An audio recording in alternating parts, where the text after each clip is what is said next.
Paano yung posing? Hey! Grabe. Namiss kita. Tagal mo na wala. Grabe, si ano po mga kalingap? Si Mixilog po mga kalingap. Mixilog slash Mikoy. Meron pang isa. Ha? Ano? Si Daoming Su. Kasi si Sanchay eh.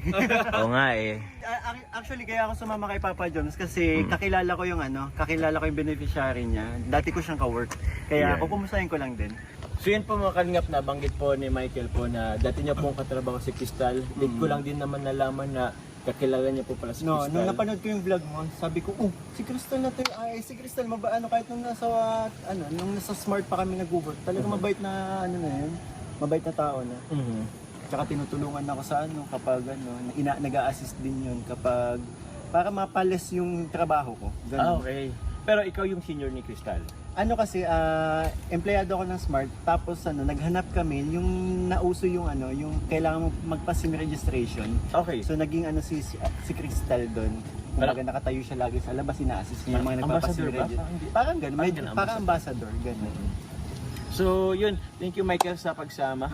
At tawag niyan, mas makikilala pa natin yan si Crystal dahil kay Michael. So tara po mga kalingap. Punta na po natin yan si Crystal po. Let's go. Let's go. Let's go. Papatulong na rin ako dito. Yeah. Okay. Mga bro. Ayun. Naalala ko sa gantong yung nagpunta tayo sa bahay nila Kimberly. Kimberly. Ay grabe, mas Yung binaybay natin kabaan ng palayan. Mas mahaba. Layo, tapos may dala kaming tigisang sa bigas.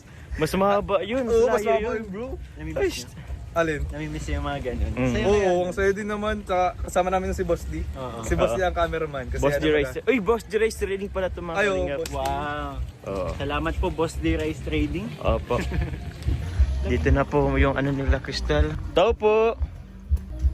Tao po. Ay, Crystal, hello. Good afternoon.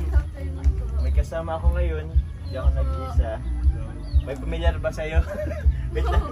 Wala po. Wala. Pasok po, pasok. Sige, sige. Malalaman niya pag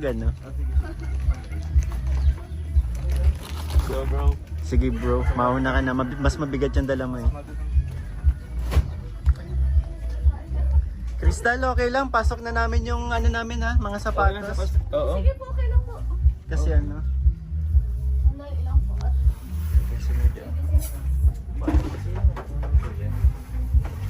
May nagbibideo okay. May bibidyo okay. Kahit last time. Oo nga, sobrang Buti hindi na. Di mo nakikilala? Wait lang. Sir! Okay. Saan? May nagbibideo okay. May bibidyo okay. Kahit last time. Oo nga, sobrang Di mo nakikilala? Wait lang. Sir! Okay. Saan? Sir, ano tawag dito? Naging sir ko po siya sa SM City sa Smart. Oo. Yun. Hindi ko sa inyo eh, di ba? Naalala pa ako. Mahaba na kasi buko ngayon eh, kaya Buti Hindi nakilala ko mo po pa siya ako. nakilala kanina kasi natatakpan siya ng phone. Walang nakakilala si sir. Nakabalik kami dito. Nabanggit mo nga. Si Sir mo. Sir ba ang tawag? Sir ba ang tawag Oo, sa sir kanya? po talaga ang tawag namin sa kanya. Ay, grabe, sir. Sir. Galang ka pala sa paningin ni Crystal. Sorry, binabardagon lang kasi na. Grabe kayo. Hindi, si Crystal, nung napanood ko nga sa vlog mo, nung nalaman kong siya yung, vlog mo that time, sabi ko, hindi mo kasi nabasa yung chat ko eh, busy kasi si Papa Job. Sabi ko, huy, kilala ko yung, kasama mo sa vlog, yung bago beneficiary mo. Sabi ko, mabait na tao nga to. Oo, si Crystal. Ilang buwan ba kayo nagkasama sa Tagal? Tagalan kayo? Kasi di ba po matagal yung SIM registration? Doon po ako na-assign. Okay. Siguro din yun, half a year. Half year. Sa labas ba yun ng office nyo? Oo, yung... Labas lang po mismo ng office nila. Okay. Tapos kapag siya yung tanda mo pa yung term sa pag mabilis fast kill. Yung hindi na kailangan pumunta sa amin yung mga client. Siya magaling to eh. So siya pa lang nare-resolve niya na ibang problem. Ay, galing naman bro. Kasi actually, the last time and first time ko pagkausap sa kanya, very siya rin. Maganda rin siya magsalita. Talaga niya yan kasi ambassadress siya eh. Ambassador. So, diba? maganda Masipag talaga siya. Oo. Tsaka naalala ko dati kahit time out na siya, minsan napapauti, nag-uuli siya.